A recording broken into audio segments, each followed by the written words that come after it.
Hello friends, welcome back to my channel SRK drama explain. Friends, ये video मैं लोगों के एंटरटेनमेंट के लिए बनाती हूँ, so please watch full, share, subscribe and like this video.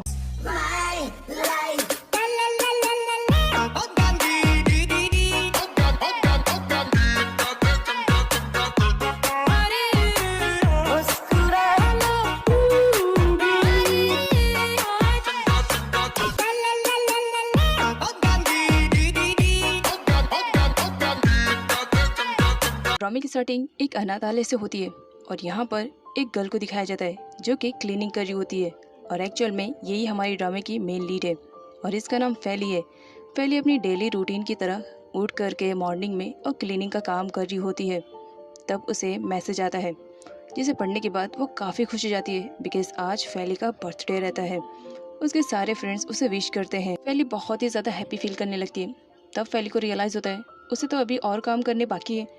तब वो अंदर जाती है और जाने के बाद वो सारे बच्चों को जगाने लगती है। यहाँ अनाथालय में दिखाया जाता है फैली ही उन सारे बच्चों में सबसे बड़ी थी। सारे बच्चे उसके अपोजिट में बहुत ही ज़्यादा छोटे थे। इसी वजह से वो फैली को बहुत ही ज़्यादा लाइक करते थे क्योंकि फैली उनकी हर फरमाइश को पूरा करने की कोशिश करती थी और उन सब से बहुत ज़्यादा प्यार करती थी।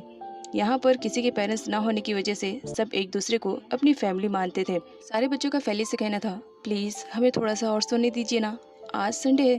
तो फैली उनसे कहती है, अगर आज तुम जल्दी उठ जाओगे तो तुम्हें खेलने के लिए ज़्यादा टाइम मिलेगा, तो फटाफट से रेडी हो जाओ। बच्चों की फरमाइश के अकॉर्डिंग फैली उन सब के लिए खाना बना रही होती है। एक्चुअल में फैली को कुकिंग करना बहुत ही ज़्यादा पसंद है और बात जब उसके बच्चों की आती है तो वो और अच्छे से कुक करती है ताकि बच्चे उसके फूड को अच्छे से इंजॉय करके खाएं।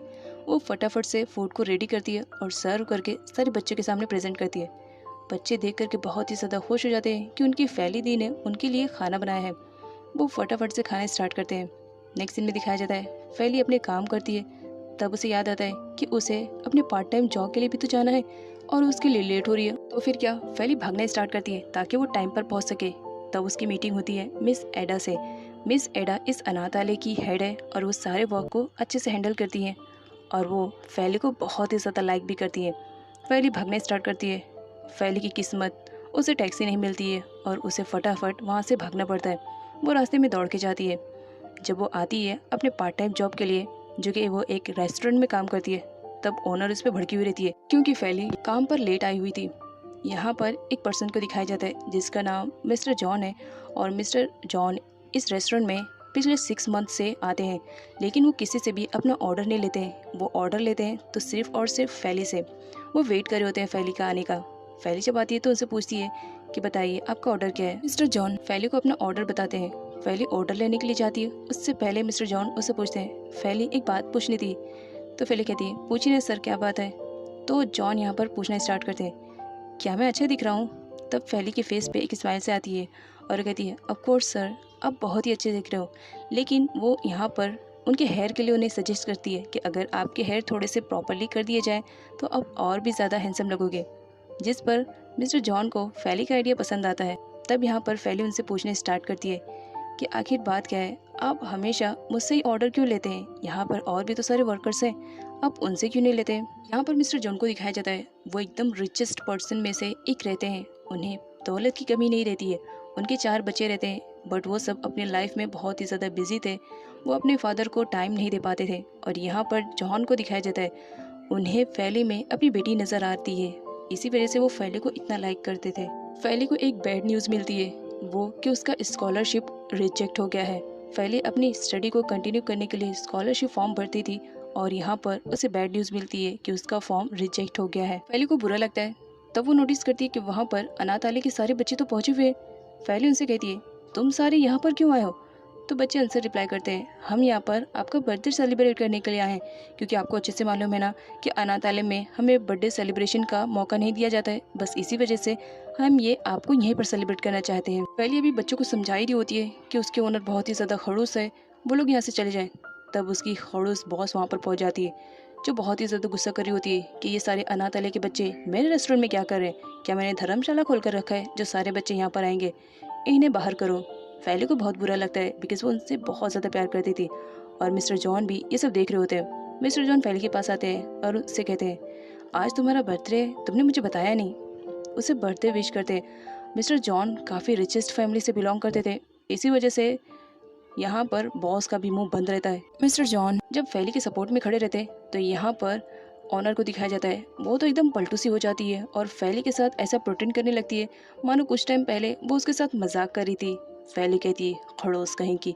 उसके बाद सारे बच्चे बर्थडे सेलिब्रेट करते हैं। रात काफ़ी हो चुकी थी। मिस एडा बहुत ज़्यादा परेशान थी कि बच्चे कहाँ गए। तब फैली सारे बच्चों को लेकर आती है और यहाँ पर मिस एडा को मालूम पड़ता है कि सारे बच्चे तो फैली का बर्थडे सेलिब्रेट करने के लिए उसके रेस्टोरेंट में गए थे। मिस एडा बड़े प्यार से बच्चों को समझाती कि ऐसा नहीं करना चाहिए और उन्हें सोने के लिए भेज देती है। अब यहाँ पर मिस एडा मिस्टर जॉन से मिलते हैं। मिस्टर जॉन काफ़ी अच्छे रहते हैं। वो अपनी कार से फैली को और सारे बच्चों को पर्सनली वहाँ पर छोड़ने के लिए आए हुए रहते हैं। तो मिस एडा उनका शुक्रिया अदा करती है और मिस्टर जॉन जाने से पहले उस अनाथालय को बड़े गौर से देख रहे होते हैं। यहाँ पर फैली को दिखाया जाता है आज उसका बर्थडे था, उसे गिफ्ट मिलता है। वो बहुत ही ज़्यादा खुश हो जाती है जो कि मिस एडा ने उसे गिफ्ट किया था। मिस एडा फैली से कहती है मेरे पास ज़्यादा नहीं था, बस जितना था उतने में तुम्हारी खुशियाँ ढूंढने की कोशिश कर रही थी, क्या तुम्हें पसंद आया? फैली कहती है ये गिफ्ट सच में बहुत ही ज़्यादा अमेजिंग है, मुझे बहुत ही ज़्यादा पसंद आया। यहाँ पर फैली को दिखाया जाता है आज भी उसे होप थी कि एक ना एक दिन उसके पेरेंट्स ज़रूर उसे लेने के लिए आएंगे और मिस एडा उसे हर वक्त सपोर्ट करती थी। मिस एडा फैली को बहुत ज़्यादा लाइक करती थी क्योंकि मिस एडा के बाद फैली उन सारे बच्चों को काफ़ी अच्छे से ट्रीट करती थी। नेक्स्ट मॉर्निंग अपनी डेली रूटीन के अकॉर्डिंग फैली जल्दी उठ जाती है और फटाफट क्लीनिंग स्टार्ट कर देती है। अचानक से लाइट जाने की वजह से फैली बहुत ही ज़्यादा डर जाती है और यहाँ पर हमें मालूम पड़ता है कि फैली को अंधेरे से बहुत डर लगता है। नेक्स्ट सीन में मिस एडा फैली को समझा रही होती है फैली अपनी कमज़ोरी को अपनी ताकत बनाना सीखो। फैली के फ़ोन पर एक मैसेज आता है। जब फैली देखती है तो बहुत ही ज़्यादा खुश हो जाती है। तो यहाँ पर मिस एडा से पूछती है क्या बात है, अभी तो तुम रो रही थी, इतनी जल्दी मुस्कुराने भी लगी, रीज़न क्या है? तो यहाँ पर फैली उन्हें बताती है कि उसका जो स्कॉलरशिप था वो फाइनली पास हो गया है और उसका एडमिशन भी हो गया है जो कि बहुत ही एक्सपेंसिव स्कूल है। यहाँ पर दिखाया जाता है फैली का जहाँ पर एडमिशन हुआ है वहाँ पर रिचेस्ट बच्चे आते हैं, वो भी टॉप वाले। अब देखना बहुत ही ज़्यादा इंटरेस्टिंग रहेगा कि जब फैली वहाँ पर जाएगी तो उसके साथ क्या होता है। फैली अपने कमरे में बैठी पास्ट के बारे में सोचती है। पास्ट का सीन दिखाया जाता है। फैली की एक बेस्ट फ्रेंड थी जिसका नाम कालोई था।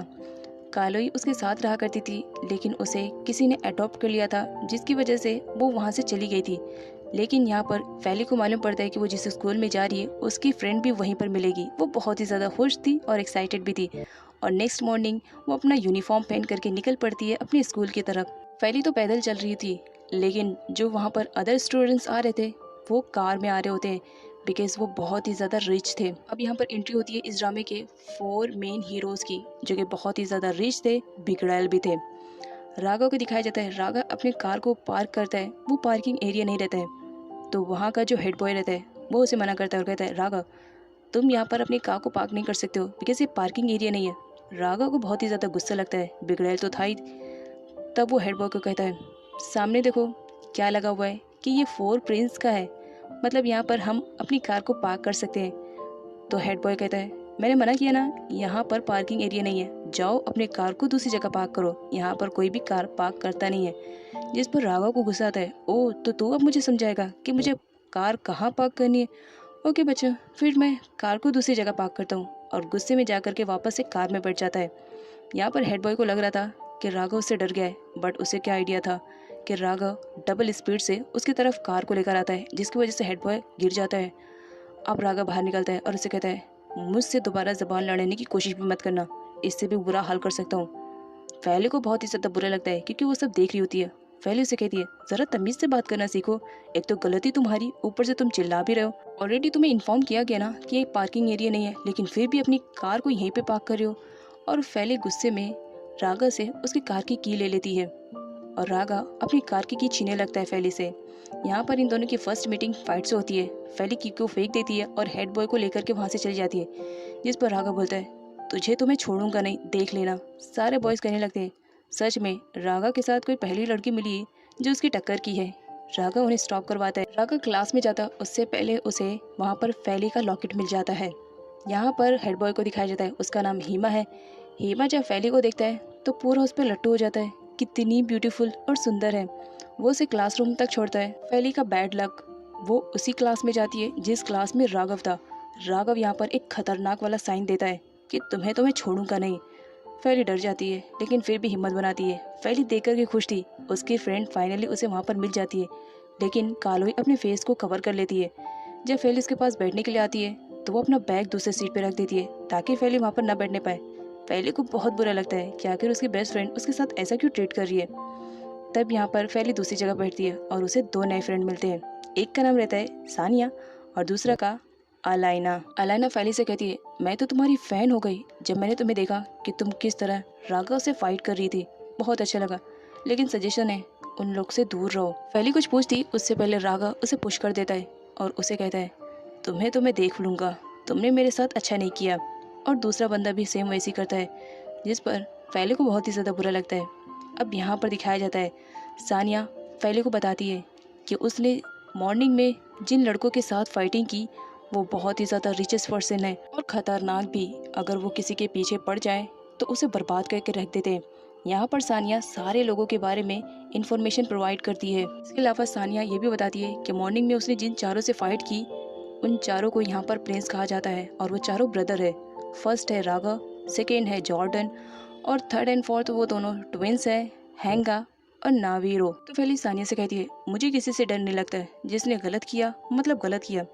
तब यहाँ पर फैली अपने गले को टच करती है और इसे रियलाइज़ होता है कि उसका लॉकेट तो उसके पास है ही नहीं। वो उसके पेरेंट्स की आखिरी निशानी थी। वो ढूंढने लगती है कि उसका लॉकेट कहाँ गया और ढूंढते ढूंढते वो स्कूल की कैंटीन में पहुँच जाती है, जहाँ पर ये चारों प्रिंस बैठे हुए रहते हैं और साथ में उसकी फ्रेंड भी बैठी हुई रहती है। यहाँ पर जब रागा फैली को देखता है तो उसे परेशान करने के बारे में प्लानिंग करने लगता है और हैंगा को इशारों में कहने लगता है जा करके वो फैली को परेशान करे। और हैंगा सेम वैसे करता है, वो आ करके फैली के हेयर क्लिप को ले लेता है जो कि मिस एडा ने उसे गिफ्ट किया था। और फैली को बहुत ही ज़्यादा बुरा लगता है।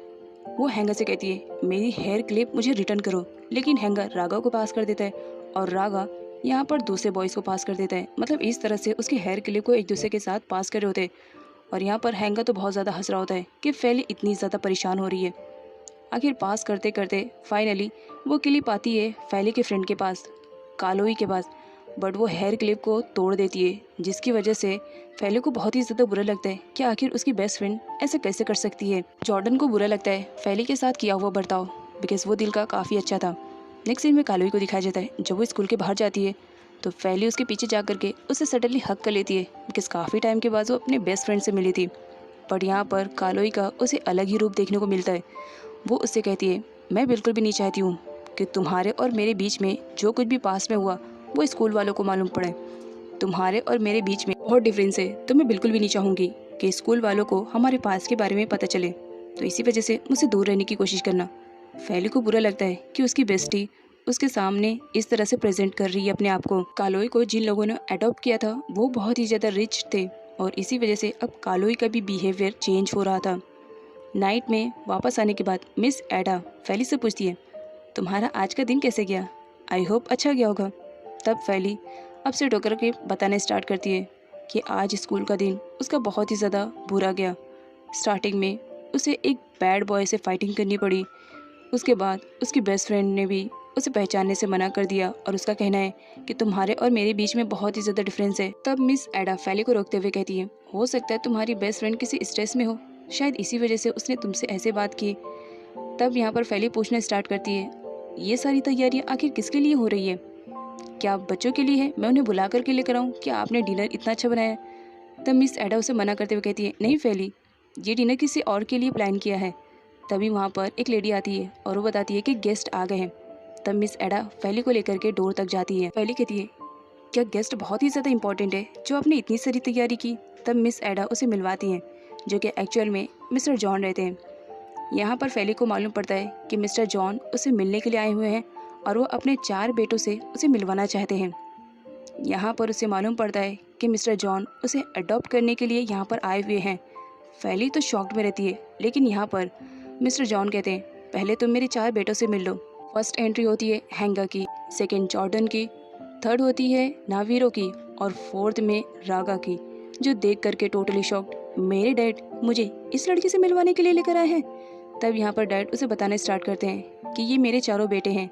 एक्चुअल में ये चारों प्रिंस किसी और के नहीं, मिस्टर जॉन के बेटे रहते हैं। नाइट में फैली जब बाहर आती है तब यहाँ पर दिखाया जाता है रागा के हाथ में उसकी मॉम का दिया हुआ लॉकेट था। फैली छीनने की कोशिश करती है लेकिन रागा मना कर देता है और कहता है इतनी आसानी से तुम्हें ये लॉकेट नहीं मिलेगा। अगर तुम मेरी डिमांड की हुई चीज़ मुझे दे दो तो शायद मैं कोशिश करूँगा इसे रिटर्न करने के लिए। तब फैली पूछती है बताओ क्या है। तो रागा कहता है मेरे डैड ने पता नहीं तुम्हें क्या देखा जो तुम्हें अडॉप्ट करने के लिए यहाँ पर आए। मैं इस चीज़ के लिए बिल्कुल भी रेडी नहीं हूँ, तो इसी वजह से तुम अंदर जाओगी और मना करोगी। अगर तुमने ऐसा नहीं किया तो शायद तुम इस लॉकेट को आखिरी बार देख रही हो, फिर देखने का मौका मिले या ना मिले। फैली अपसेट होती है। अंदर और भी बॉयज़ की यही कंडीशन रहती है। उनका भी कहना रहता है कि फैली हमारी सिस्टर बनने के लायक नहीं है, वो कितनी ज़्यादा पुअर है और क्रेजी भी है, हम उसे अपनी सिस्टर के तौर पे अडॉप्ट नहीं कर सकते। लेकिन मिस्टर जॉन का कहना रहता है कि नहीं, वो फैली को अडॉप्ट करेंगे। फैली अपसेट होकर आती है और साफ मना कर देती है मिस्टर जॉन को कि मैं इस काम के लिए बिल्कुल भी रेडी नहीं हूँ, मैं बिल्कुल भी नहीं चाहूँगी कि आप मुझे अडॉप्ट करो। और ये कहकर वो बहुत ही ज़्यादा अपसेट होती है और रोने लगती है। तब यहाँ पर मिस एडा का कहना रहता है कि मिस्टर जॉन, आप पहले अपने चारों बेटों से पूछ लो कि क्या वो फैली को अपनी सिस्टर के तौर पे एक्सेप्ट करेंगी कि नहीं। अगर ऐसा नहीं हुआ तो आप फैली को अडॉप्ट मत कीजिए। फैली बहुत ही ज़्यादा रो रही होती है रागा की बातें सुन करके, बिकॉज उसे लॉकेट वापस नहीं मिला था। तब मिस्टर जॉन उसके पास आते हैं और उसे समझाने की कोशिश कर रहे होते हैं। फैली रोए जा रही होती है। मिस्टर जॉन उसे कहते हैं पहले शांत हो जाओ, मैं कुछ तुमसे बात करने के लिए यहाँ पर आया हूँ। तब यहाँ पर मिस्टर जॉन उसे बताना स्टार्ट करते हैं एक्चुअल में मेरे 4 बेटे तो हैं, लेकिन मेरी एक बेटी की ख्वाहिश है और वो मैं तुम्हें ढूंढता हूँ, तो इसी वजह से मैं तुम्हें अडॉप्ट करने के लिए आया हूँ। लेकिन अगर मेरे बेटों की वजह से या मेरी वजह से तुम हर्ट हुई हो तो इसके लिए मैं सॉरी बोलना चाहूँगा। लेकिन एक बार मैं फिर से यही कहूँगा फैली तुम्हें कि मैं तुम्हें अडॉप्ट करना चाहता हूँ। अगर तुम इसके लिए भी रेडी ना हो तो अगले 3 महीने तक तुम मेरे घर पर आकर के रह सकती हो। अगर तुम्हें ऐसा लगा कि हम तुम्हारी फैमिली बनने के लायक हैं तब तो तुम मुझे परमिशन दे दोगी ना अडॉप्ट करने के लिए। फैली यहाँ पर सोच में डूब जाती है कि वो करे तो क्या करे। मिस्टर जॉन को दिखाया जाता है जब वो अपने घर आते हैं अपने 4 बेटों के साथ, तो यहाँ पर रागा बहुत ही ज़्यादा स्ट्रेस में था और अपने कमरे में आते ही सीधा डोर बंद करता है और ड्रॉ से अपनी मॉम की फ़ोटो निकालते हुए बहुत ही ज़्यादा अपसेट दिखाई दे रहा होता है। बिकॉज़ वो किसी भी तरह फैली को अपनी सिस्टर के तौर पे एक्सेप्ट नहीं करना चाहता था। वो फैली को क्रेज़ी समझता था और उसके साथ उसकी फ़ाइटिंग भी हो गई थी। इसी वजह से वो और भी नहीं चाह रहा था कि वो क्रेज़ी गर्ल उसकी सिस्टर बने। यहाँ पर जॉर्डन को दिखाया जाता है। वो आता है और रागा से कहता है किस बारे में सोच रहे हो, क्या डैड का डिसीज़न तुम्हें पसंद नहीं आया। तब रागा कहता है नहीं, मुझे बिल्कुल भी पसंद नहीं आया। आखिर उस फैली में डैड को ऐसा क्या दिखा जो उसे अडॉप्ट करने के लिए तैयार हो गए। तब जॉर्डन कहता है डैड के डिसीजन से मैं एग्री हूँ। रागा को बुरा लगता है। नेक्स्ट मॉर्निंग फैली को दिखाया जाता है जो अपनी पूरी तैयारी कर चुकी थी मिस्टर जॉन के घर पर जाने के लिए, क्योंकि मिस एडा ने उसे रात भर अच्छे से समझाया था। इसी वजह से वो रेडी हो गई थी। अगले 3 महीनों तक वो मिस्टर जॉन के घर पर रहने वाली थी उनके 4 क्रेजी बेटों के साथ। पता नहीं फैली का क्या होगा आगे। खैर यहाँ पर दिखाया जाता है सारे बच्चे फैली को मिस कर रहे होते हैं और उसे कह रहे होते हैं कि प्लीज़ वहाँ जाने के बाद वो उन्हें भूले ना और वो यहाँ पर आती जाती रहे। फैली मिस एडा से प्रॉमिस करती हूँ वहाँ जाने के बाद भी आपको और सारे बच्चों को भूलूंगी नहीं। तब मिस्टर जॉन की एंट्री होती है जो कि अपनी बेटी को रिसीव करने के लिए बड़े प्यार से आए हुए रहते हैं। मिस एडा मिस्टर जॉन से कहती है अपनी बेटी दे रही हूँ, इसका ख्याल अच्छे से रखना, इसके आंखों में कभी आंसू ना आने पाए। अगर कुछ हुआ तो मैं अपनी बेटी को रिटर्न ले लूँगी। नेक्स्ट सीन में दिखाया जाता है फाइनली फैली पहुँच जाती है उन 4 क्रेजी बॉयज़ के घर पर उनकी सिस्टर बन करके। तो यहाँ पर वो घर को देखती है और टोटली शॉक्ड, इतना बड़ा घर। तब वहाँ पर इन 4 बॉयज़ की एंट्री होती है जो फैली को देख करके काफ़ी बुरा मान रहे होते हैं। लेकिन जॉर्डन दिल का अच्छा रहता है, वो अपने डैड के डिसीजन से एग्री था, इसी वजह से वो फैली को एक्सेप्ट कर लेता है। लेकिन बाकी 3 वो तो बिल्कुल भी रेडी नहीं थे। यहाँ पर तीनों उसे बस घूरे जा रहे होते हैं जैसे कि मानो उसके घर में कोई एलियन आ गया हो। यहाँ पर जॉर्डन फैली को लेकर जाता है कि वो उसका रूम दिखाए और यहाँ पर नावीरो को दिखाया जाता है। वो कहता है इस लड़की को ब्रो जितनी जल्दी हो सके घर से बाहर निकालो। मैं बिल्कुल भी बर्दाश्त नहीं कर सकता हूँ कि डैड इस लड़की को प्यार करे, हम 4 काफ़ी हैं अपने डैड के लिए। तब रागा कहता है बहुत जल्द निकालूंगा इसे। यहाँ पर सर्वेंट को दिखाया जाता है जो फैली को वहाँ का सिक्योरिटी लॉक बता रही होती है कि यहाँ पर हर रूम में सिक्योरिटी कोड के थ्रू ही गेट ओपन होते हैं, पासवर्ड है और याद कर लो। तब फैली कहती है क्या यहाँ पर मुझे कोई ऐसा रूम नहीं मिल सकता है जो कि नॉर्मल हो, उसमें पासवर्ड इंटर करने की ज़रूरत ना पड़े। तब वहाँ पर एंट्री हो जाती है रागा और हैंगा की, जिस पर हैंगा कहता है, सच में क्या तुम्हें बिल्कुल भी आइडिया नहीं है कि हमारे यहाँ के सारे रूम में इसी तरह के पासवर्ड इंटर करने पड़ते हैं। खैर यहाँ पर सर्वेंट पासवर्ड इंटर करती है और उसे रूम के अंदर ले जाती है। फैली रूम देख करके टोटली शॉक्ड, बिकॉज उसके रूम की डेकोरेशन बहुत ही ज़्यादा अच्छी थी। यहाँ पर बताया जाता है कि सारे काम ऑटोमेटिकली बोलने पर हो जाते हैं, जिसे सुनने के बाद फैली और ज़्यादा एक्साइटेड हो जाती है। तब यहाँ पर सर्वेंट लाइट ऑफ करने का ऑर्डर देती है और सडनली लाइट ऑफ हो जाती है और यहाँ पर फैली डर जाती है और सर्वेंट को पकड़ लेती है, जिसे देख करके हैंगा स्माइल करने लगता है। सच में इतनी बड़ी लड़की और अंधेरे से डरती है, कुछ समझ में नहीं आया। फैली सर्वेंट को कहती है लाइट ऑन करो प्लीज़। तब यहाँ पर सर्वेंट लाइट ऑन करती है, कोई भी सिर्फ बोल करके।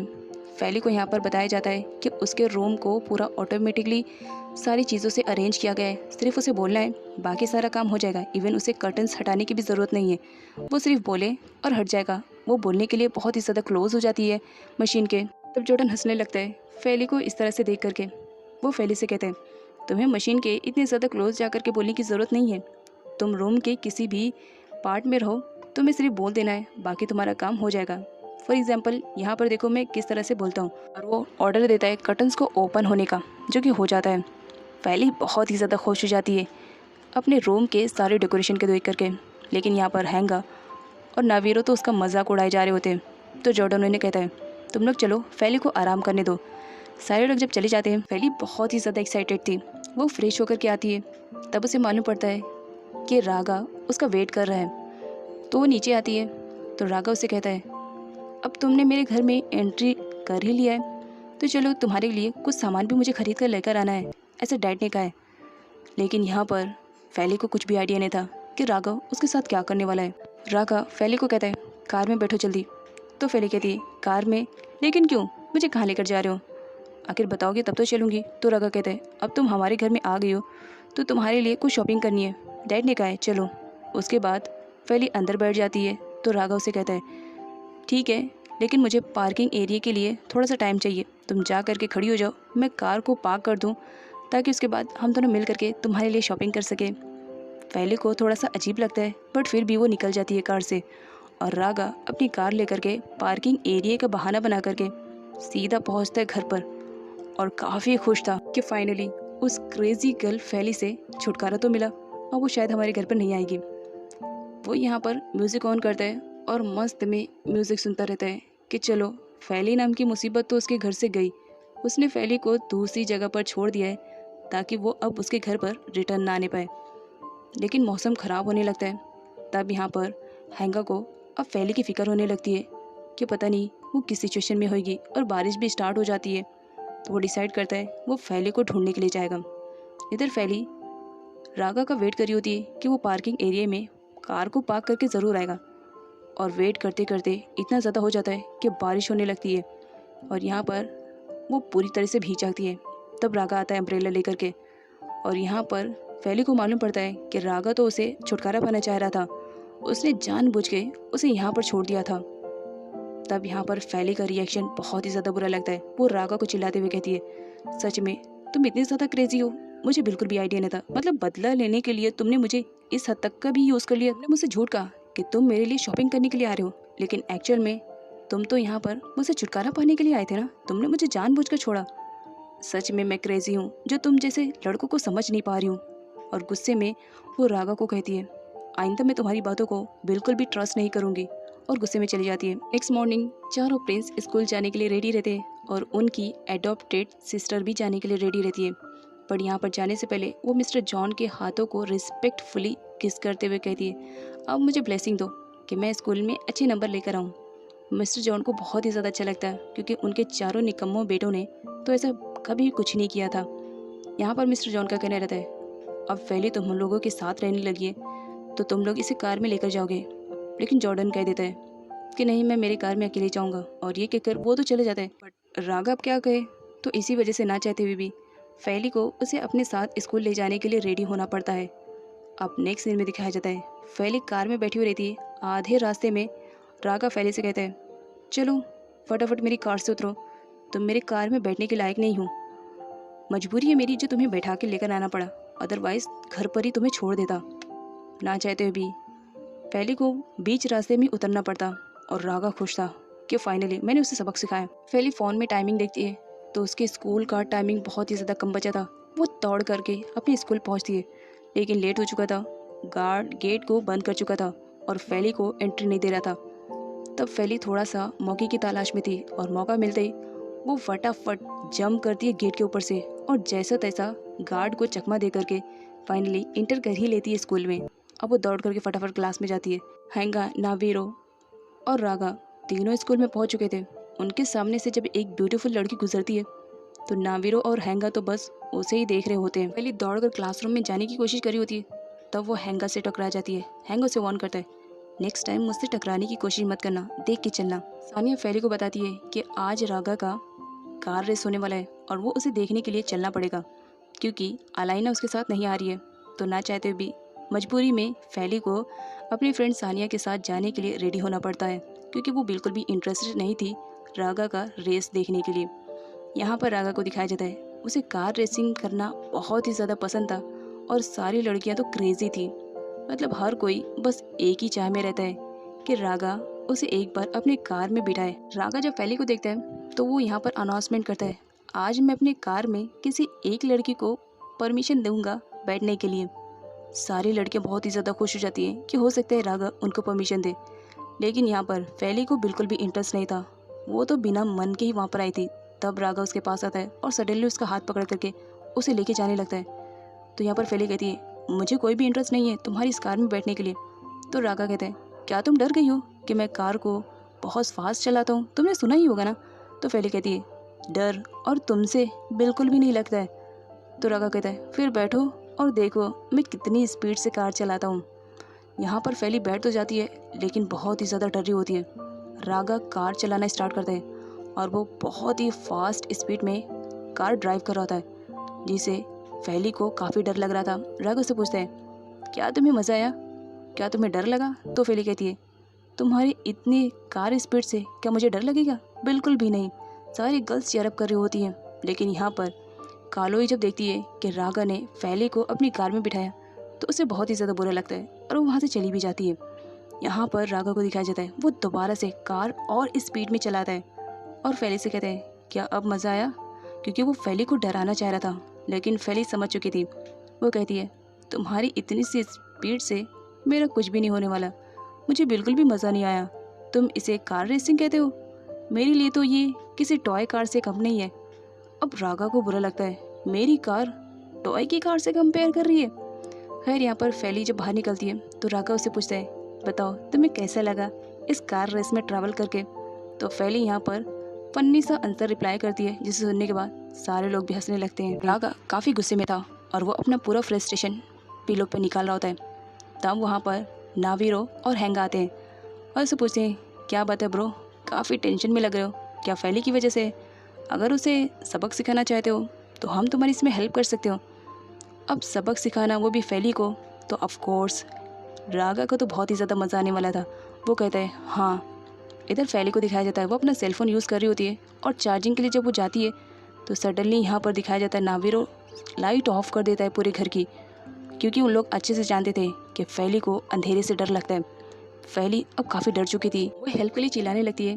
बाहर तीनों आराम से खड़े होकर के फैली की डरी हुई वॉइस सुन रहे होते हैं और रागा तो उसकी वॉइस सुन करके बहुत ही ज़्यादा हंस रहा होता है और वेट कर रहे होते हैं कि उसे और डराना है। फैली बहुत ही ज़्यादा डर जाती है और अंदर से कुछ टूटने फूटने की आवाज़ आने लगती है। तो यहाँ पर रागा डर जाता है कि आखिर हो क्या रहा है। वो कहता है, अंदर कुछ हो तो नहीं गया। तो नावीरो कहता है, नहीं कुछ नहीं हुआ है, वो बस डर रही है, तुम अच्छे से इंजॉयमेंट करो, उसने तुम्हें बहुत ज़्यादा परेशान किया ना, तो आज परेशान करने की बारी हमारी है। तब रागा कहता है, नहीं डोर को ओपन करो, मुझे देखना है। वो पासवर्ड इंटर करता है लेकिन पासवर्ड गलत रहता है, जिसकी वजह से डोर ओपन नहीं होता है। और उसी टाइम पे जॉर्डन की एंट्री होती है। जॉर्डन उन तीनों से पूछता है कि तुम तो यहाँ पर क्या करो। तब लोग झूठ बोल देते हैं कि हम लोग ने फैली की आवाज़ सुनी तो इसी वजह से हेल्प करने के लिए आए, बट लॉक हमें नहीं मालूम था। तब यहाँ पर जॉर्डन लॉक ओपन करता है और रागा अंदर जाता है तो सडनली किसी चीज़ से टकरा कर गिर जाता है। जब वो लोग टॉर्च ऑन करते हैं तो देख करके शॉक, क्योंकि फैली नीचे गिरी हुई थी, क्योंकि लाइट ना होने की वजह से वो बहुत ज़्यादा डर गई थी और डर के मारे वो बेहोश हो चुकी थी। तब जॉर्डन उसे अपनी बाहों में उठा करके बेड पे लिटाता है, लेकिन इस बीच रागा बहुत ज़्यादा जेलेसी फील कर रहा होता है। और यहाँ पर नावीरो और हैंगा की तो सिटी पिटी गुल थी कि आखिर वो लोग अब करेंगे तो क्या करेंगे, अगर डैड को मालूम पड़ा तो वो हम पर चिल्लाएंगे। रागा तो जल भुन रहा होता है। यहाँ पर जॉर्डन सिक्योरिटी से लाइट को ठीक करने के बारे में कहता है। लाइट जब आती है तो फैली को होश आता है और वो काफ़ी डरी हुई थी और अपने सामने जॉर्डन को देख करके सडनली उसे टाइटली हग कर लेती है। और उस वक्त जॉर्डन की हार्ट बीट्स तो 90 की स्पीड से चल रही होती है, क्योंकि फर्स्ट टाइम कोई लड़की उस सडनली हग की हुई थी। और इधर रागा की जेलसी तो हाई लेवल की बढ़ रही होती है। यहाँ पर फैली बहुत ही ज़्यादा डरी हुई थी, तो जॉर्डन उसे समझाने की कोशिश करता है कि डरने की कोई ज़रूरत नहीं है, अब तो लाइट भी आ चुकी है। वो उसे काम डाउन होने के लिए कहता है। जब कुछ टाइम के बाद फैली नॉर्मल होती है, तब यहाँ पर वो पता करने की कोशिश करती है आखिर ये सब कैसे हो गया, अचानक से सारी घर की लाइटें कैसे चली गई। तब यहाँ पर जॉर्डन के थ्रू मालूम पड़ जाता है कि ये सब किसी और की नहीं बल्कि रागा की शरारत है। उसने जानबूझकर फैली से बदला लेने के लिए ये सब किया। फैली को बहुत ज़्यादा गुस्सा आ जाता है और वो रागा से फाइट करने लगती है, जिस पर रागा कहता है, मुझे नहीं मालूम था कि तुम इतनी बड़ी होकर के भी एक अंधेरे से डरती हो, जबकि छोटे बच्चे भी अंधेरे से नहीं डरते। आखिर प्रॉब्लम क्या है, किस वजह से तुम अंधेरे में डरती हो। तो फैली कहती है, ये मेरा पर्सनल मैटर है, मेरे पर्सनल मैटर में इंटरफेयर करने की ज़रूरत नहीं है। यहाँ पर जॉर्डन उन तीनों को बाहर जाने के लिए कह देता है कि तुम तीनों जब तक यहाँ पर रहोगे तुम लोग फैली को परेशान करोगे, बेटर रहेगा तुम चले जाओ। सारे लोगों के जाने के बाद यहाँ पर जॉर्डन फैली को काम डाउन होने के लिए कहता है। साथ ही वो फैली से प्रॉमिस भी करता है कि नेक्स्ट टाइम ये तीनों उसके साथ ऐसा भद्दा मजाक नहीं करेंगे। जॉर्डन के जाने के बाद यहाँ पर फैली अपनी पर्सनल डायरी में जॉर्डन के बारे में लिख रही होती है कि जॉर्डन की हेल्प करने से उसे कितनी ज़्यादा खुशी हुई और जॉर्डन के स्माइल करने पर पता नहीं उसके दिल में अजीब अजीब सा होने लगता है। यहाँ पर दिखाया जाता है फैली के दिल में अब जॉर्डन के लिए फीलिंग्स जग रही होती है। नेक्स्ट मॉर्निंग सारे लोग डाइनिंग टेबल पे रहते हैं। तब यहाँ पर मिस्टर जॉन को अजीब सा लग रहा होता है, क्योंकि नावीरो और हैंगा बहुत ही ज़्यादा रात के कोइंसिडेंट की वजह से डरे हुए थे। सारे लोगों की फेस का रिएक्शन देखने के बाद मिस्टर जॉन फैली से पूछते हैं, क्या बात है फैली, तुम कुछ परेशान सी लग रही हो, अगर कुछ प्रॉब्लम है तो मुझसे शेयर कर सकती हो। आफ्टर ऑल हो सकता है आफ्टर 3 मंथ मैं तुम्हारा डैड बन जाऊँ। जिस पर फैली बस नावीरो और हैंगा की तरफ देख रही होती है और वो लोग तो बहुत ही ज़्यादा डरे हुए थे। तो फैली कहती है, नहीं ऐसी कोई बात नहीं, अगर ऐसी कोई बात रहेगी तो मैं आपको ज़रूर शेयर करूँगी। यहाँ पर मिस्टर जॉन को दिखाया जाता है जो फैली से कहते हैं, मुझे तुम्हारा काम करना पसंद नहीं है, पार्ट टाइम जॉब तुम करती हो, तुम उसे छोड़ दो बेटर रहेगा। तो फैली कहती है, नहीं मैं कुछ टाइम के लिए उसे कंटिन्यू करना चाहती हूँ। फैली जब स्कूल आती है तो कॉरिडोर से होते हुए जब वो जा रही होती है तो वैसे ही नावीरो और हैंगा उसके पास आते हैं और कहते हैं, तुमने डैड से हमारी शिकायत क्यों नहीं की, जबकि तुम हमारी डैड से अच्छी खासी शिकायत कर सकती थी। जिस पर फैली कहती है, मुझे पसंद नहीं आया बस इसी वजह से। यहाँ पर रागा आया हुआ रहता है, वो फैली से कहता है, ज़्यादा नौटंकी करने की ज़रूरत नहीं, मुझे मालूम है तुम ये सब नौटंकी कर रही हो। और उसकी पीठ पे अपना हाथ मारता है, जो कि एक्चुअल में उसने चिट चिपकाने के लिए यूज़ किया हुआ था। जब वहाँ से फैली जा रही होती है तो ये तीनों हंस रहे होते हैं, क्योंकि तीनों की प्लानिंग थी। अब फैली जिस रास्ते से गुजर रही होती है सारे स्टूडेंट देख करके फैली को हंस रहे होते हैं, बिकॉज उसके बैक साइड पे जो चिट लगी हुई थी उसकी वजह से। जॉर्डन अकेले बैठा हुआ रहता है। फैली इसके पास आकर के बैठती है तो जॉर्डन देखता है कि उसके बैक साइड पे कुछ लगा हुआ है। तब उसे निकाल के देखता है, फैली के बारे में गलत गलत लिखा हुआ था, जिसकी वजह से फैली को गुस्सा आ जाता है और वो समझ जाती है कि ये राघव ने किया है। वो बदला लेने के लिए निकल पड़ती है। यहाँ पर दिखाया जाता है वो गलती से एक स्टूडेंट से टकरा जाती है, जिसकी वजह से जूस उसके ऊपर गिर जाता है। फैली उसे सॉरी बोलने लगती है, बट यहाँ पर वो स्टूडेंट को दिखाया जाता है वो बहुत ही ज़्यादा बुरा रहता है, वो फैली पर हाथ उठाने वाला रहता है। तब रागा बीच में आ जाता है हीरो की तरह और वो उस लड़के से कहता है, क्या बात है मिस्टर, एक लड़की पे हाथ उठा रहे हो, ज़रा भी शर्म है कि नहीं है? अगर फ़ाइट करनी है तो अपने टक्कर वाले से फ़ाइट करो, इस तरह से लड़की से झगड़ा करके क्या मिलने वाला है। उस लड़के को और भी ज़्यादा गुस्सा आता है और यहाँ पर उन दोनों के बीच में बहस हो जाती है। तब यहाँ पर हैंगा उसे पुश कर देता है और दोनों के बीच में फाइटिंग ना हो, इसी वजह से फैली उन दोनों को शांत करवाती है कि फाइटिंग करने की ज़रूरत नहीं है, ये स्कूल है कोई अखाड़ा नहीं। खैर जैसे तैसे करके फैली उसे समझा देती है, बट यहाँ पर उस स्टूडेंट को दिखाया जाता है वो गुस्से में रहता है और कहता है, मैं कोई छोटा बच्चा नहीं हूँ जो पुश करके अपने आप को शांत कर लूँ, नेक्स्ट टाइम मिलता हूँ। यहाँ पर राघव को दिखाया जाता है जो फैली पर गुस्सा कर होता है और इसे कहता है, रास्ते में चलते हुए ज़रा अपनी कान और आँखों को खुला रखा करो, हर बार पंगे लोगी तो मैं सामने आकर तुम्हें नहीं बचाऊंगा। फैली उस पर गुस्सा करते हुए वो चिट उसके ऊपर फेंक देती है। राघव कहता है, इतना एटीट्यूड बस यही मुझे पसंद नहीं है।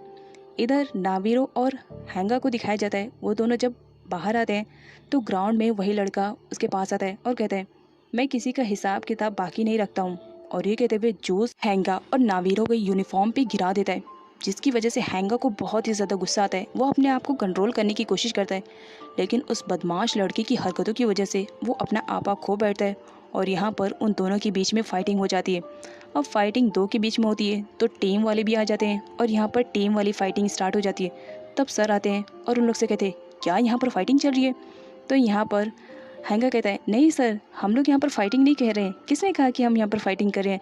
एक्चुअल में हम लोग तो यहाँ पर कराटे की प्रैक्टिस कर रहे थे। जिस पर वो बैड बॉय भी कहने लगता है, यस सर, हम लोग तो यहाँ पर कराटे की फाइटिंग कर रहे थे। तब यहाँ पर दिखाया जाता है, जाने से पहले वो बैड बॉय उसके कान में कहते जाता है, अभी हिसाब बाकी है, नेक्स्ट टाइम इसे पूरा करूँगा। जूस गिरने की वजह से दोनों की टी शर्ट खराब हो गई थी।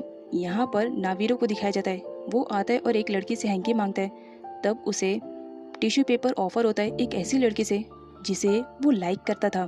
तो इसी वजह से जब वो उसे टिश्यू पेपर ऑफर करती है तो वो तो उस पर लट्टू और बस उसे ही देखे जा रहा होता है। और सेम वही लड़की जब हैंगा के पास आती है तो वो उसे अपनी हैंकी ऑफर करती है और उसे कहती है, तुम दोनों भाई अचानक से इस तरह से क्यों गीले हो गए?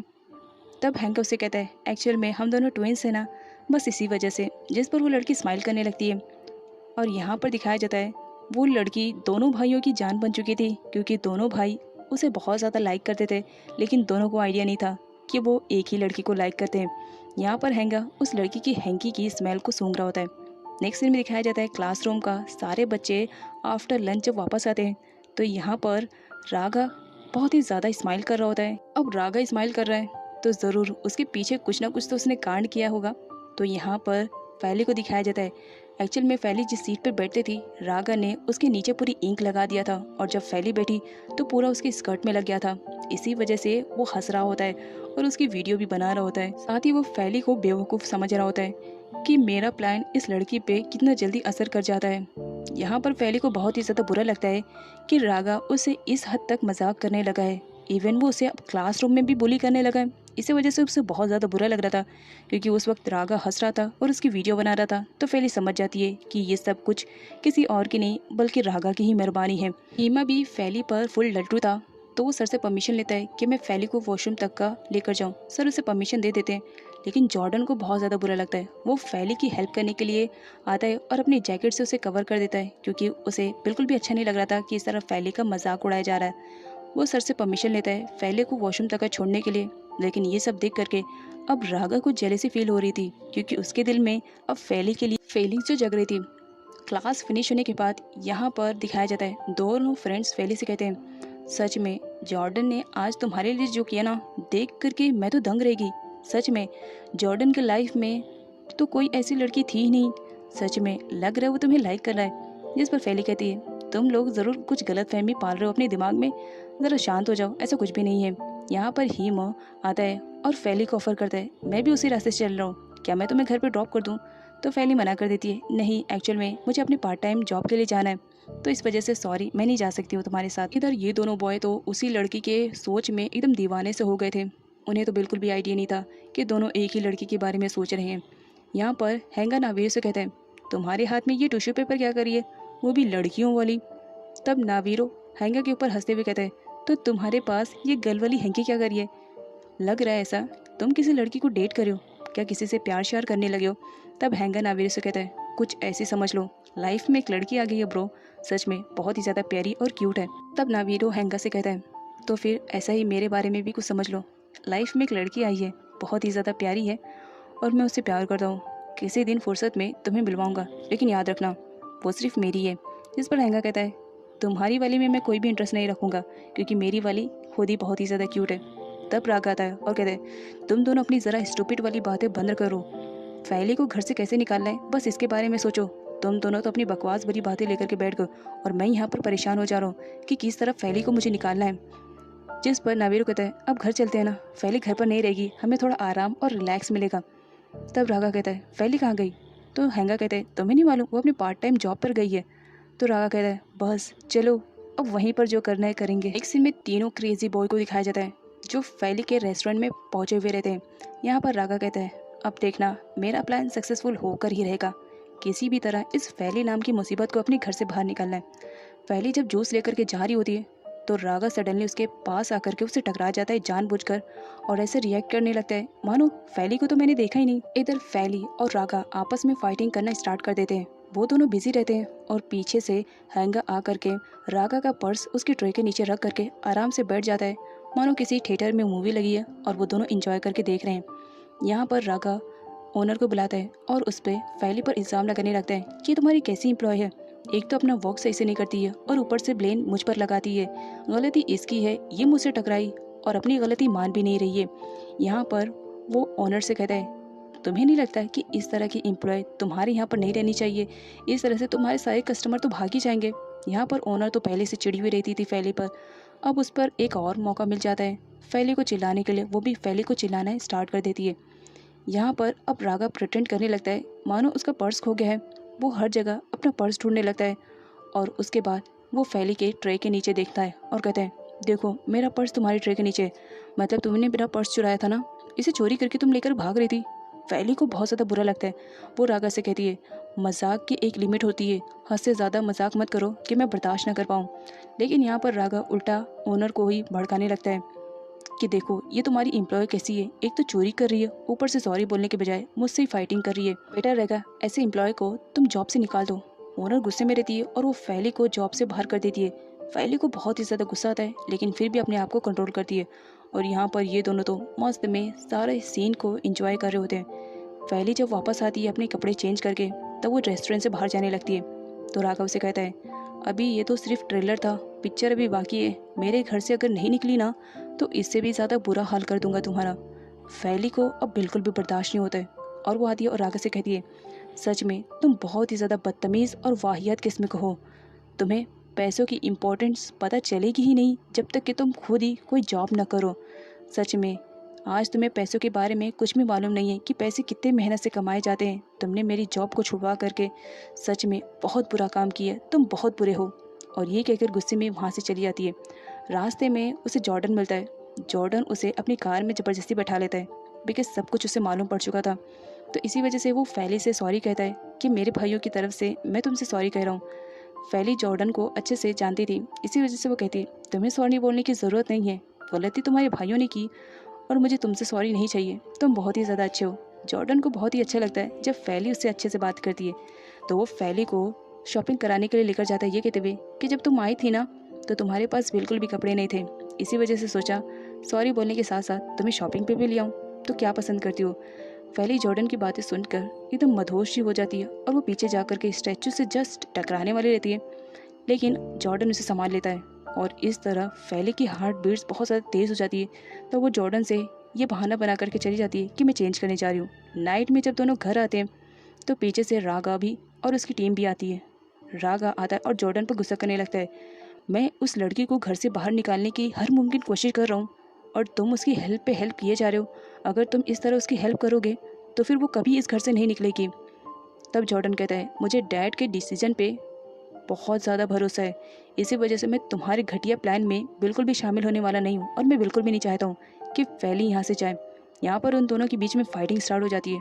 फैली ये सारी बातें सुन रही होती है, फैली को बहुत ज़्यादा बुरा लगता है और वो आती है और रागा से कहती है सच में तुम इतने ज़्यादा बुरे निकलोगे ये मुझे बिल्कुल भी आइडिया नहीं था। साथ ही वो उसे एक थप्पड़ भी जड़ देती है कि उसने उसके साथ इतना ज़्यादा बुरा किया और हद पार तब हो गई जब उसने चोरी का इल्ज़ाम लगाया। फैली कहती है इतनी ज़्यादा बुरी हूँ ना तो फिर ठीक है, इस घर से चली जाऊंगी। यहाँ पर फैली ने डिसाइड कर लिया था कि वो इस घर को छोड़कर चली जाएगी।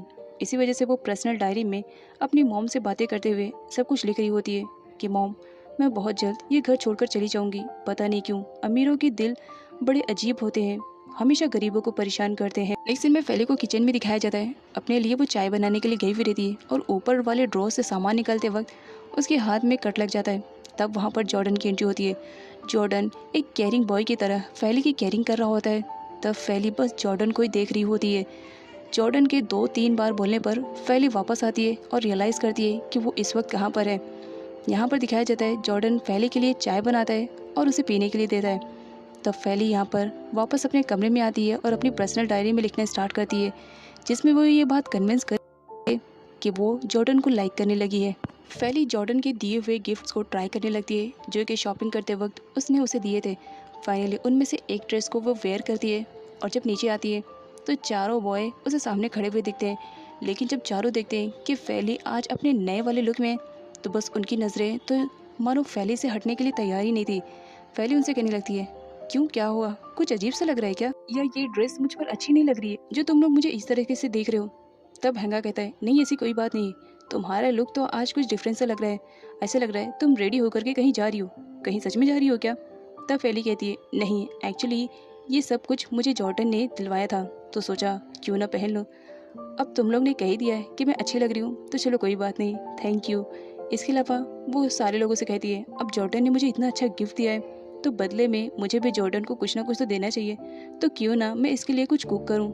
तब यहाँ पर हैंगा उससे कहता है, अब जब तुम जॉर्डन के लिए कुक करने ही जा रही हो, तब उसकी फेवरेट चीज़ भी तो सुन लो, उसे फ्राइड राइस बहुत ही ज़्यादा पसंद है। तब फैली कहती है, मुझे बस थोड़ा टाइम चाहिए, और वो किचन में जाती है फ्राइड राइस बनाने के लिए। तब यहाँ पर शिव उसे मना कर देती है साफ कि आप इस किचन में नहीं आ सकते हो, आपको कुकिंग करने की परमिशन नहीं है। फैली को किसी भी कंडीशन में फ्राइड राइस बनाना था, तो वो सर्वेंट वाला किचन यूज़ करती है, जहाँ पर सर्वेंट अपने लिए खाना बनाया करते थे। यहाँ पर जैसे तैसे करके फाइनली फैली को सारा सामान मिल जाता है, और यहाँ पर वो अच्छे से कुकिंग कर रही होती है। फ्राइड राइस बनाने के लिए सारे लोग डाइनिंग टेबल पर फैली का वेट कर रहे होते हैं। कुछ टाइम के बाद फैली आती है। यहाँ पर हैंगा और नावीरो को दिखाया जाता है। फ्राइड राइस की स्मेल सूंघते ही वो लोग तो बस अपनी भूख पर कंट्रोल ही नहीं कर पाते हैं, और फटाफट से लेना स्टार्ट कर देते हैं। और खाते ही हैंगा कहते हैं, सच में ये बहुत ही ज़्यादा डिलीशियस है, मतलब तुम्हें कुकिंग भी करनी आती है, सच बताओ मुझे तो बिलीव नहीं हो रहा है कि तुमने बनाया है, वैसे बहुत ही ज़्यादा डिलीशियस है। तब फैली कहती है, थोड़ा सा जॉर्डन के लिए भी बचा देना, उसके लिए ही तो पर्सनल बनाए, जॉर्डन ट्राई करता है, सच में बहुत ही ज़्यादा टेस्टी रहता है, और जॉर्डन भी फैली की तारीफ़ ही करता है। बट यहाँ पर राघव को दिखाया जाता है, वो तो फैली की बनाई हुई डिश को टेस्ट भी नहीं करता है, और उल्टा कहता है, मुझे नहीं ट्राई करनी है, ये बकवास सी डिश देखने में ही कितनी यूनिक लग रही है, मुझे नहीं ट्राई करनी है। तो फैली राघव से कहती है, वैसे बाय द वे तुमसे कहा किसने ट्राई करने के लिए, मैं तुम्हें परमिशन नहीं देती हूँ कि तुम मेरी डिश को ट्राई करो, तुम इस लायक हो भी नहीं कि तुम मेरी डिश को ट्राई करो। तब वहाँ पर मिस्टर जॉन की एंट्री होती है। वो सारे बच्चों को एक साथ खाता हुआ देख करके काफ़ी खुश हो जाते हैं। फैली उन्हें भी फ्राइड राइस देती है। मिस्टर जॉन खाते हैं और बताते हैं कि सच में ये बहुत ही ज़्यादा डिलीशियस है। साथ में यहाँ पर मिस्टर जॉन को दिखाया जाता है, वो फैली को इनवाइट करते हैं अपनी वाइफ के ग्रेव पर जाने के लिए। एक्चुअल में आज सारे बच्चे अपनी मॉम के ग्रेव पर जाते थे और वहाँ पर फूल चढ़ाते थे। बट यहाँ पर रागा गुस्से में कहता है कि फैली हमारे साथ नहीं जाएगी, लेकिन फैली जाने के लिए तैयार हो जाती है। जब कार में बैठने की टर्म आती है तो रागा फैली को धमकाते हुए कहता है, ये हमारा पर्सनल मैटर है, फैमिली मैटर है, तुम्हें इंटरफेयर करने की ज़रूरत नहीं है, वैसे भी तुम अननोन पर्सन हो, तुम्हें नहीं जाना है। फैली हर्ट होती है और वो उनके साथ न जाने का डिसाइड करती है, बट जॉर्डन के फोर्स करने पर फाइनली वो उनके साथ चली जाती है। सारे लोगों को दिखाया जाता है वो ग्रेव पर आए हुए रहते हैं, और फैली नोटिस करती है कि रागा को उसका वहाँ पर आना बिल्कुल भी पसंद नहीं है। मिस्टर जॉन फैली से कहते हैं, मैं चाहता हूँ कि तुम मेरी वाइफ के ग्रेव पर फूल बिछाओ और उनके लिए कुछ प्रे भी करो। यहाँ पर फैली वैसी करती है, वो उनके वाइफ के ग्रेव पर फ्लावर्स भी बिछाती है और उसके बाद प्रे करना भी स्टार्ट कर देती है। मिस्टर जॉन को ये सब अच्छा लगता है। जब सारे लोग वहाँ से जा रहे होते हैं तब फैली नोटिस करती है कि रागा तो वहीं पर ही बैठा है।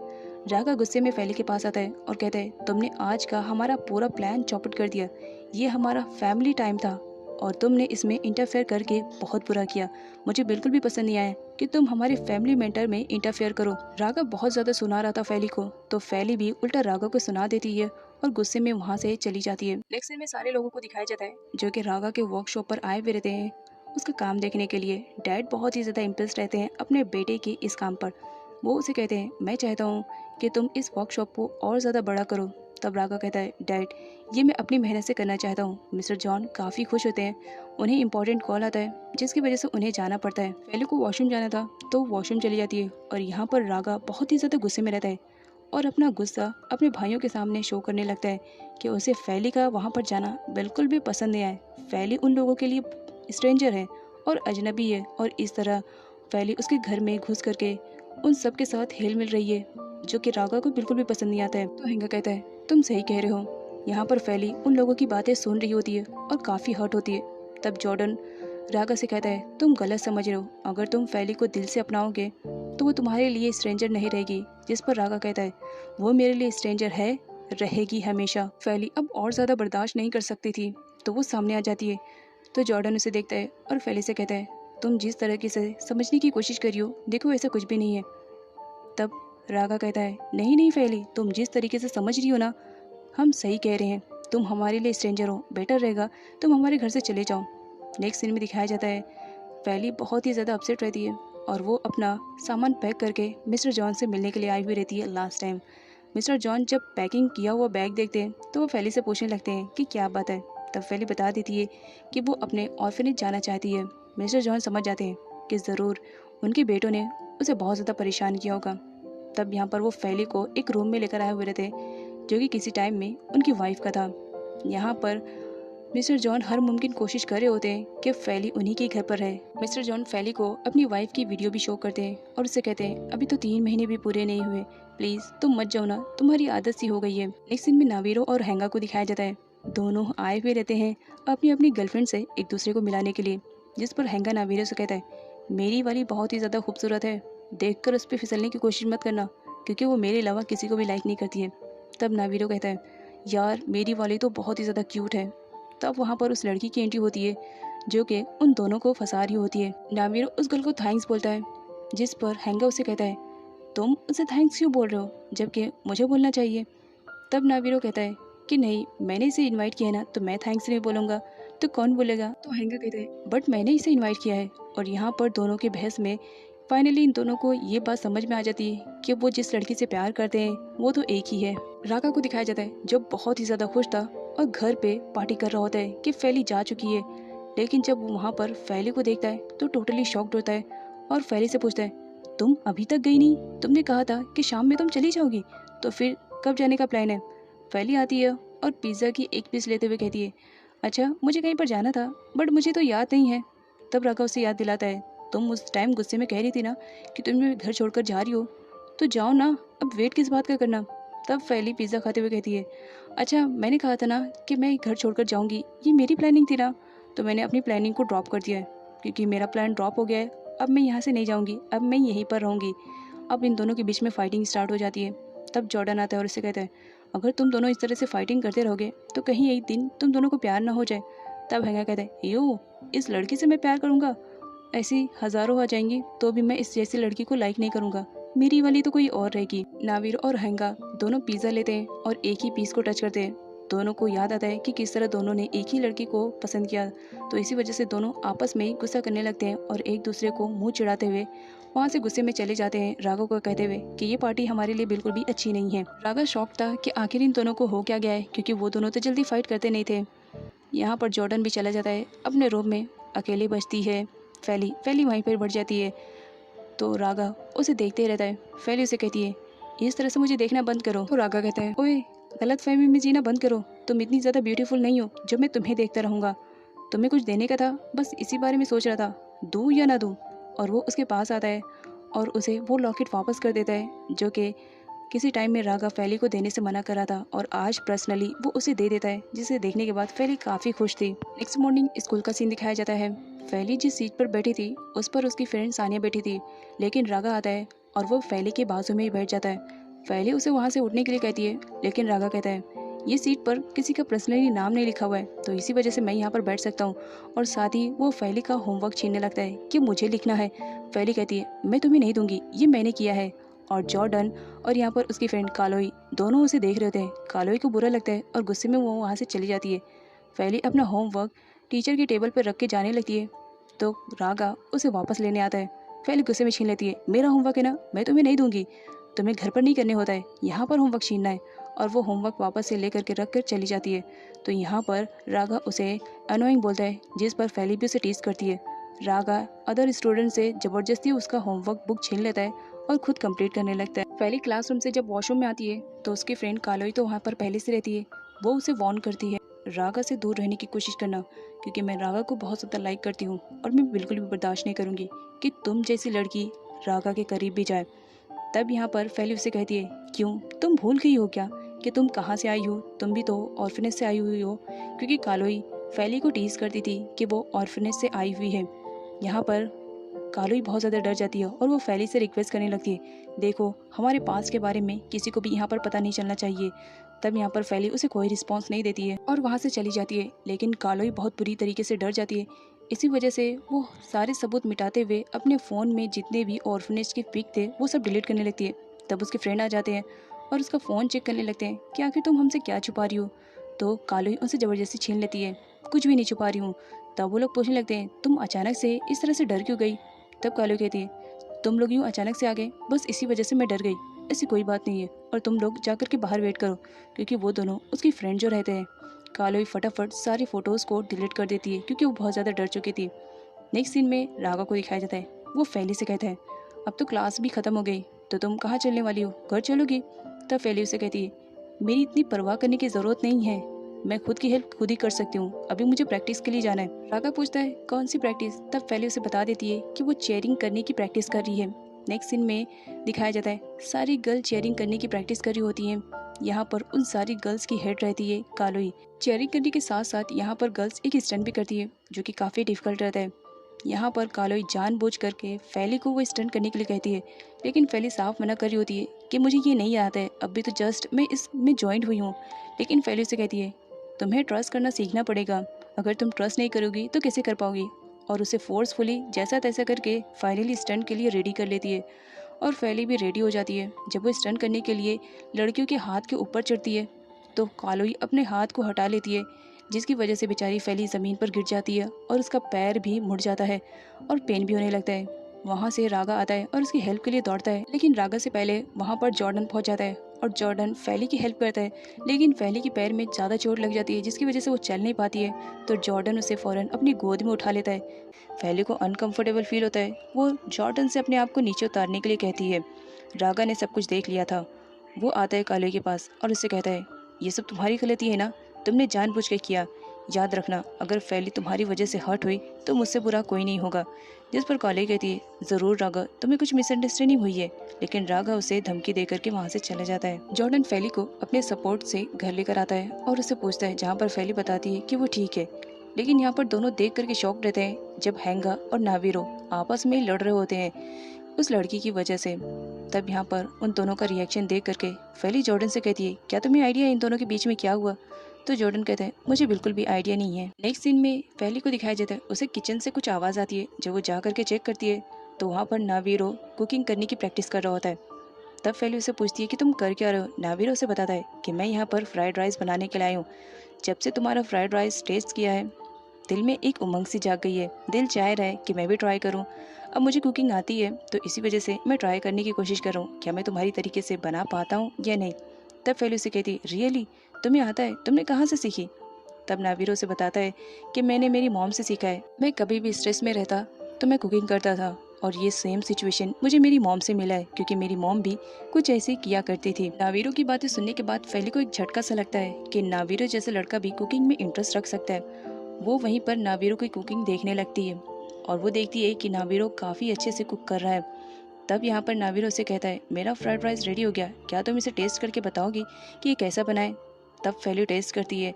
फैली उसे बताती है कि इसमें सिर्फ सॉल्ट की कमी है, बाकी एवरीथिंग इज़ परफेक्ट। तब नावीरो उसमें सॉल्ट ऐड करता है और उसके बाद मिक्स करके वो दोबारा से फैली से रिक्वेस्ट करता है कि क्या प्लीज़ तुम इसे चेक करके बताओगी कि ये अब परफेक्ट हो गया कि नहीं।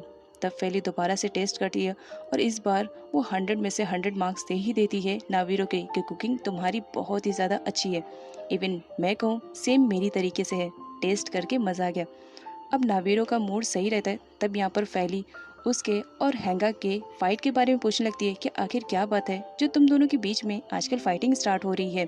तब नावीरो उसे बता देता है कि उन दोनों को एक लड़की से प्यार हो गया है और दोनों भी उस लड़की को छोड़ने के लिए तैयार नहीं है। दोनों चाह रहे हैं कि वो उसकी गर्लफ्रेंड बन जाए, बस इसी वजह से दोनों के बीच में फाइटिंग चल रही है। फैली को फाइनली मालूम पड़ चुका था कि नावीरो और हैंगा के बीच में फाइटिंग क्यों हो रही है, तो वो उन दोनों का पैचअप कराने का डिसाइड करती है। इसके लिए वो जॉर्डन की हेल्प लेती है और उसे सब कुछ बता देती है कि क्या वजह है जिसकी वजह से नावीरो और हैंगा आपस में फाइट कर रहे हैं। नाइट में फैली जॉर्डन के साथ मिल करके एक प्लान बनाती है और वो लोग हैंगा के पास जाते हैं जो कि गेम खेल रहा होता है। फैली हैंगा को कहती है कि उससे मिलने के लिए उसके कमरे में रागा वेट करे, बट जब वो कमरे में आता है तो वहाँ पर रागा नहीं रहता है बल्कि नावीरो रहता है। हैंगा नावीरो को भी कुछ बोलता उससे पहले फैली ने डोर को बाहर से बंद कर दिया था, ये कहते हुए कि जब तक तुम दोनों का पैचअप नहीं होगा तब तक तुम दोनों अकेले कमरे में बंद रहोगे। यहाँ पर नावीरो और हेंगा दोनों आपस में फाइटिंग करने लगते हैं, वो भी पिलो के साथ। फाइटिंग के बाद दोनों कुछ टाइम के लिए शांत से हो जाते हैं। बाहर जॉर्डन फैली से कहता है, इतने बढ़िया आइडियाज तुम्हें आते कैसे? तब फैली बताती है कि ऑर्फनेज में जो भी बच्चे आपस में फाइट करते थे तो उनका पैचअप कराने के लिए उन्हें एक कमरे में बंद कर दिया जाता था। नावीरो हेंगा से कहता है, ये बड़ी यूनिक बात नहीं है कि हम दोनों एक लड़की के लिए लड़ रहे हैं। तब हैंगा कहता है, क्या तुम पीछे हट रहे हो? क्योंकि मैं उसे बहुत ज़्यादा प्यार करता हूँ और मैं उसे किसी भी कंडीशन में खोना नहीं चाहता हूँ। तब नावीरो कहता है, सेम यही सिचुएशन में तुमसे शेयर कर रहा हूँ, तुम पीछे हट जाओ। लेकिन दोनों ही उस लड़की के लिए पीछे हटने को तैयार नहीं थे। तब दोनों यहाँ पर डिसाइड करते हैं कि ठीक है, हम दोनों ही जा करके उसे प्रपोज करेंगे और उसने जिसका भी प्रपोजल एक्सेप्ट किया तो समझो वो उसकी हुई। यहाँ पर दोनों इस डील को डन करते हैं। नावीरो रूम से काफी मुस्कुराते हुए बाहर निकलता है बिकॉज उसे ऐसा लग रहा था कि मोनिका उसे सिलेक्ट करेगी। नेक्स्ट सीन में दोनों भाइयों को दिखाया जाता है, एक रेस्टोरेंट में मोनिका का वेट कर रहे होते हैं और साथ में फाइट भी कर रहे होते हैं कि मोनिका उन्हें सिलेक्ट करेगी।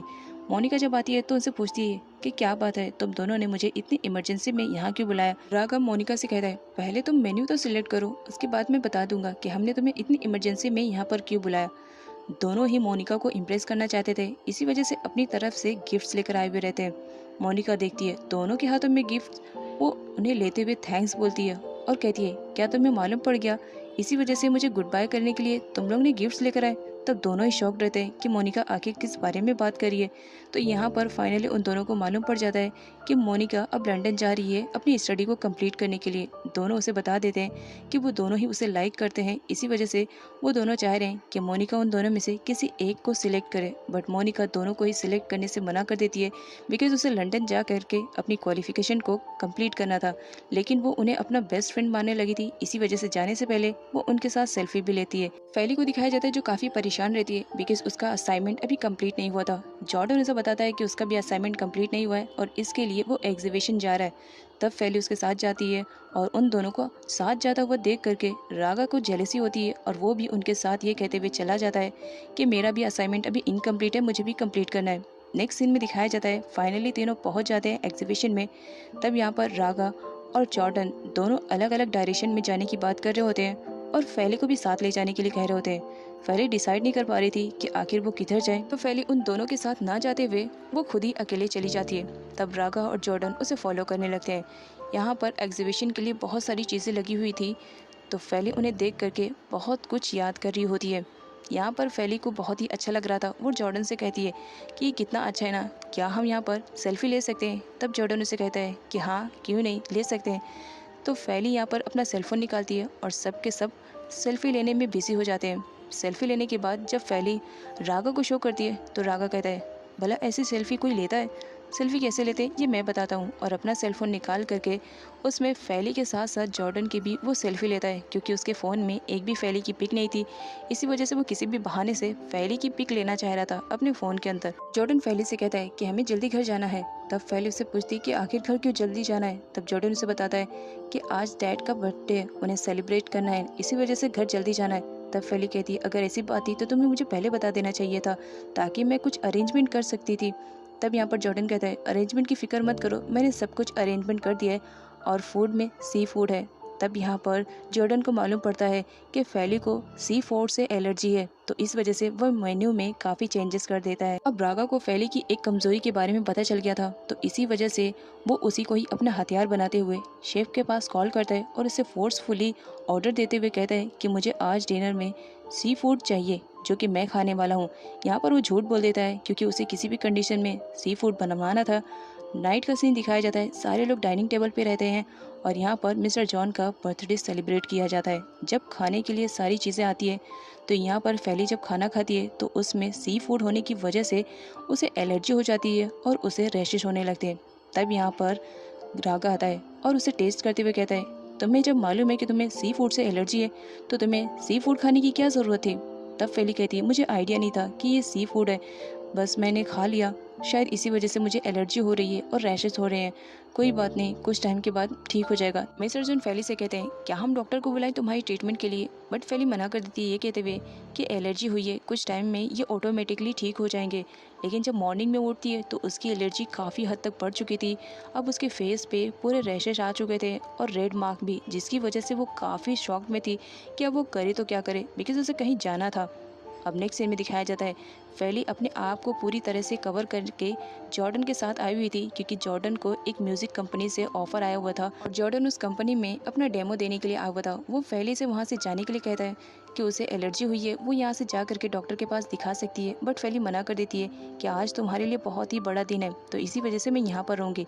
जब यहाँ पर जॉर्डन अपना डेमो देता है तो फाइनली उसे सिलेक्ट कर दिया जाता है और ये भी कहा जाता है कि उसे कुछ इंस्टॉलमेंट यहाँ पर पे करने पड़ेंगे, तो इसकी वजह से जॉर्डन कुछ टाइम मांगता है। पहली जॉर्डन को अब लाइक करने लगी थी, वो उसी के बारे में सोचते सोचते कब सोफे पे सो जाती है, उसे भी आइडिया नहीं रहता है। राघव उससे मिलने के लिए आता है बिकॉज वो उसके लिए मेडिसिन लेकर आया हुआ रहता है।